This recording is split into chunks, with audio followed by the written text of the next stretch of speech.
ఇక్కడ ఫస్ట్ ఏంటంటే రాత్రికి బౌన్సర్లను పెట్టిండే కంప్లీట్గా బౌన్సర్లను పెట్టి ఉన్నాయి ఇండ్లకు సంబంధించిన ఫొటోస్ అవును అవును నిర్మించుకున్నారు 2095-2000లో నిర్మించుకున్నారు పొజిషన్ కోసం నిర్మించుకొని పెట్టుకున్నారు అంతే. ఉండడం కోసం కూడా చాలా మంది ఉన్నారు ఇందులో, చాలా మంది ఉన్నారు. వాళ్ళు ఆల్రెడీ దాదాపు 25-30 ఫ్యామిలీలు ఇక్కడనే ఉంటుండే, వాళ్ళు ఉంటుండే. ప్లస్ కొంతమంది ఏంటంటే ఇక కట్టుకొని ఉంచారు, ఎందుకంటే ఖాళీ ప్లాట్ ఉండదు కదా అని చెప్పేసి వాళ్ళు కట్టుకొని కూడా ఉన్నారు. దాంట్లో కూడా కరెంట్ బిల్స్ ఉన్నాయి, పొజిషన్లో కూడా ఉన్న వాళ్ళు కూడా ఉండే. అయితే వీళ్ళు ఏంటంటే మొత్తం కంప్లీట్గా బౌన్సర్లను పెట్టిండే 2021 కాదు. ఆ సెక్యూరిటీ వచ్చేసి కబ్జా చేసుకున్న వాళ్ళు సెక్యూరిటీ వాళ్ళు పెట్టి మొత్తం హద్దులు మొత్తం కంప్లీట్గా గుండాలను పెట్టి మొత్తం కబ్జా చేసుకొని ల్యాండ్ కోసం మాత్రం ఇంతమంది సెక్యూరిటీ. అక్కడ ఎంతమంది ఉన్నారు సుమారుగా చూస్తే? 1 2 3 4 5 ఎంతమంది సెక్యూరిటీ ఉన్నారు ఇక్కడ ఓవరాల్ గా? దాదాపు 20-25 మంది సెక్యూరిటీ ఇప్పుడు ప్రస్తుతం ఉన్నారు. ఓన్లీ సెక్యూరిటీ ఈ ల్యాండ్ ఓపెన్ ల్యాండ్ కోసం ఏం లేదు. గతంలో కూడా ప్రయత్నం చేశారు, ఇప్పుడు కాకుండా ఇక్కడ వచ్చేందుకు. ఇంతకు ముందు అయితే 60-70 మంది సెక్యూరిటీ ఉంటుండే, ఓన్లీ సెక్యూరిటీ దీనికి ఓపెన్ ల్యాండ్ కి. కబ్జా చేసిండు మొత్తం కంప్లీట్ గా కబ్జా చేసిండు కాబట్టి ఇంతమంది సెక్యూరిటీ. మళ్ళీ బౌన్సర్లు ఒక 56 మంది బౌన్సర్లు ఉంటుండే, అసలు లోపల కూడా రానియలేదు బౌన్సర్లు.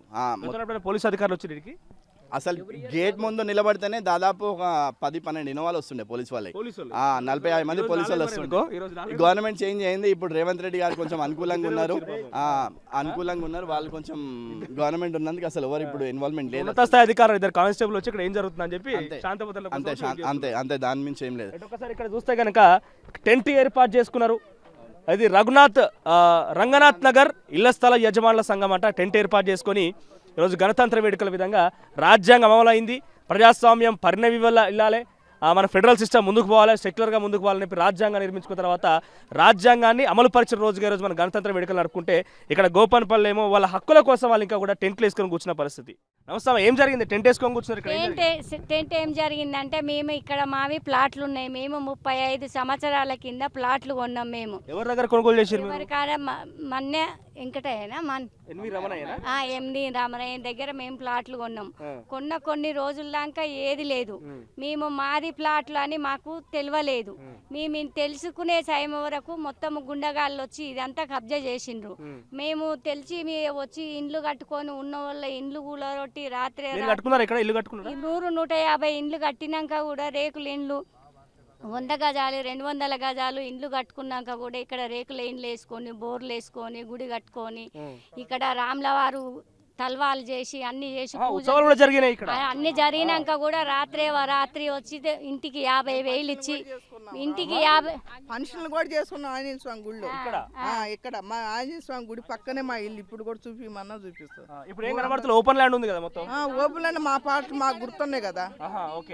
నిర్మాణాలు చేసుకున్నారు మేము గుడి చేసి ఫంక్షన్ చేసుకొని భోజనాలు తిని ఎన్నో సార్లు వచ్చి కూర్చొని మేము రూమ్ కట్టుకొని రూమ్ లో ఉంటే నైట్ గోండాలు వచ్చి మమ్మల్ని లాగి బయట పడేసి మొత్తం కబ్జా చేసుకొని మీరు బయటికి పోకపోతే చంపేస్తాం మిమ్మల్ని మాకు బెదిరించారు.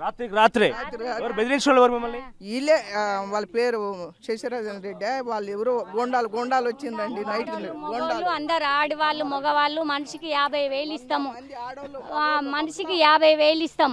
మీరు వెళ్ళిపోండి ఎక్కడన్నా నుండి 50,000 ఇస్తాం. కొనుగోలు చేసినప్పుడు ఎప్పుడు 86 ఎంత కొనుగోలు చేసి? మేము అప్పుడు తక్కువనే ఉండే సార్, అప్పుడు రేట్లు మాకు తక్కువనే ఉండే. ఏదో మా పరిస్థితిని బట్టి మాకు అగ్గు వస్తున్నాయి అని కొనుక్కున్నాం. మేము ఏం పని చేస్తారమ్మా మీరు? మేము మాకు మార్కెట్లో కూరగాయల షాప్ ఉంది. మేమేదో నాకు 3 ఆడపిల్లలు కొడుకులు లేరు, ఏదో ఒక బిడ్డకి అవుతుంది అని తక్కువ రేట్ వస్తున్నదని మేము కొనుక్కున్నాం. కొనుక్కున్న తర్వాత కొన్ని ఏండ్ల దాకా కూడా ఏది లేదు, ఏ చప్పుడు లేదు, ఏది లేదు. మాకు మంచిగా ఇది డెవలప్ అయ్యి మాది మాకు వస్తాయన్న టైంలో ఇదంతా కబ్జా చేసిండ్రు. ధర పెరిగినాక వాళ్ళు వచ్చి కూస్తున్నారు. ఇక మీరేం చెప్తారమ్మా? మీకు ఫ్లాట్ ఉందా ఇక్కడ? ఎన్ని గజాల ఫ్లాట్ ఉందమ్మా? 200 గజ. మేము కొని 6 సంవత్సరాలు అవుతుంది. మేము ఇందులో కొన్న తర్వాత 3వ సంవత్సరం వచ్చాము. ఇది కూలగొట్టి 3 years అవుతుంది. అప్పుడు చిన్న పిల్లలు, నాకు 2 సంవత్సరాల బాబు, 5 సంవత్సరాల పాప. మేము మేము చేసింది పౌలు అనే, అంటే మధ్యవర్తి ఆయన. మేము కొన్న తర్వాత 3 years అయిన తర్వాత మేము ఇది మామూలుగా చిన్న పనులు చేసుకుని వంట కుకింగ్ ఇళ్ళల్లో పని చేసుకుని ఉండేవాళ్ళము. బయట ఉంటే 10 1000 అట్లా అడుగుతున్నారు రెంట్ అని ఇక్కడ వచ్చి ఉన్నాం మేము. చిన్న చిన్న పిల్లలు లాక్డౌన్లో కదా. ఇల్లు ఏర్పాటు చేసుకున్నారు, ఇక్కడ ఇల్లు కొనుక్కున్నారు. మేము రూమ్ వేసుకున్నాం ఇక్కడ. రూమ్ వేసుకుని 2 years ఉన్నాము. 2 సంవత్సరాలు ఉన్న తర్వాత మేము మాకు హుజరాబాద్లో ఎలక్షన్స్ ఉండే, హుజరాబాద్ నియోజకవర్గం అది.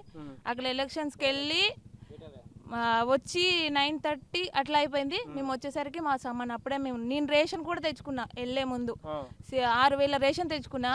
మా అమ్మ వాళ్ళు పెళ్లికి పెట్టారు మంచాలు, అవి కూడా అన్ని మొత్తం వాళ్ళకు దొరికినట్టు తీసి బయట పెట్టారు. లోపల మొత్తం అలానే ఉన్నాయి.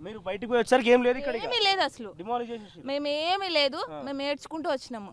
ఇక్కడ ఇంత డబ్బులు పెట్టినాము, మాకే ఇంటి దగ్గర కూడా అసలు 1 రూపాయి కూడా లేదు. మేము పెళ్ళైన తర్వాత 6 సంవత్సరాల తర్వాత అంతా ఒక్కొక్క రూపాయి కూడా కట్టుకొని మేము ఇక్కడ 200 గజాలు కొనుక్కున్నాము. కొనుక్కున్న తర్వాత బయట రూమ్ రెంట్లు ఎక్కువ అవుతున్నాయని మేము ఇక్కడికి వచ్చి ఉంటే నైట్ అందరిని వెళ్ళగొట్టి ఒక 10 ట్రాలీల మంది పోలీసు వాళ్ళు వచ్చి వెళ్ళిపోయారంట. వాళ్ళు వచ్చేసరికి మేము వచ్చేసరికి 9:30 అయింది. వాళ్ళ కూలగొట్టి అంతా అయిపోయిన తర్వాత మేము వచ్చినాం. అప్పుడు మేము లేము, అంతా కూలిపోయింది. ఏం లేదు, ఏది లేదు అసలు. మేము వెళ్ళేటప్పుడు మా ఇల్లు ఉంది, మేము వచ్చేసరికి మా ఇల్లు లేదు అక్కడ అసలు. మేము కంప్లైంట్ చేసాము, తిరుగుతూనే ఉన్నాం. ఇప్పటికీ 6 సంవత్సరాలు అవుతుంది, ఏది లేదు. ఎక్కడన్నా వెళ్తే ఇక్కడ పెద్ద వాళ్ళు ఉన్నారంట, నాకు కూడా తెలియదు. మా ఆయన అంటున్నాడు, మా ఆయన చెప్తే కూడా నీకెందుకు ఇబ్బంది, నేనే చూసుకుంటున్నా కదా, నువ్వు మళ్ళీ పిల్లల్ని చూసుకుంటే నువ్వెందుకు బాధపడతావని ఆయనే ముందుండి నాకు చెప్పకుండా కూడా ఆయన ఎన్నో రాత్రులు గడుపుతున్నాడు ఆయన ఇప్పటికి కూడా. ఎందుకంటే ఇంటి దగ్గర ఏం లేదు, అంత తీసుకొచ్చి ఇక్కడే పెట్టాము. నిద్ర కూడా పోకుండా ఆలోచిస్తూ ఏమైంది అంటే నీకు అవసరం లేదు, నేను చూసుకుంటున్నా కదా అని ఎంతో బాధపడుతున్నాడు ఆయన.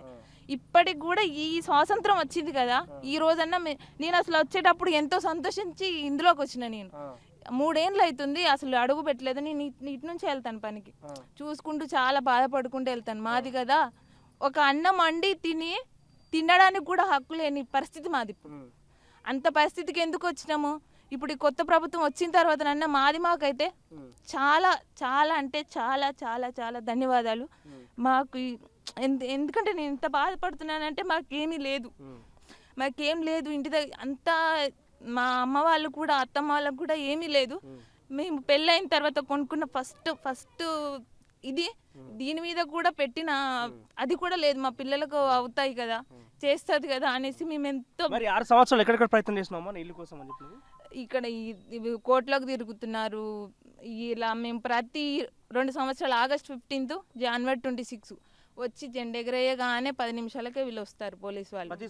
ప్రతి 2 సంవత్సరాల్లో కూడా 6 సంవత్సరాల్లో 2 సార్లు. ఈ ఒక్క రోజే స్వాతంత్రం అనుకోవాలి. అప్పుడు జెండా పెట్టుకోవటం, ఆ జెండా ఎగరేసుకోవటం, ఏ షాయో ఏ అన్నం తెచ్చుకోవటం, మిచ్చిరి వచ్చి తెచ్చుకోవటం, తింటాము. ఆ లోపలనే 10 రౌండ్లు ఇచ్చేవాళ్ళు కాదు ఇక్కడ.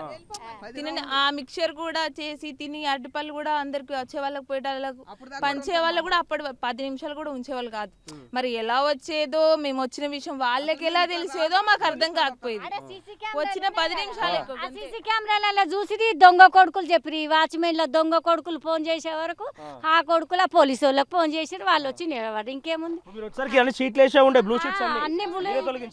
మాకే స్వతంత్రం వచ్చింది, బ్లూ సీట్లు మేమే ఇరగొట్టినాం, ఇంట్లోకి వచ్చేసినాం, జెండా ఎగరేసుకున్నాం. బయట జెండా ఎగరేద్దామని అన్ని రెడీ చేసి పెట్టుకున్నాం.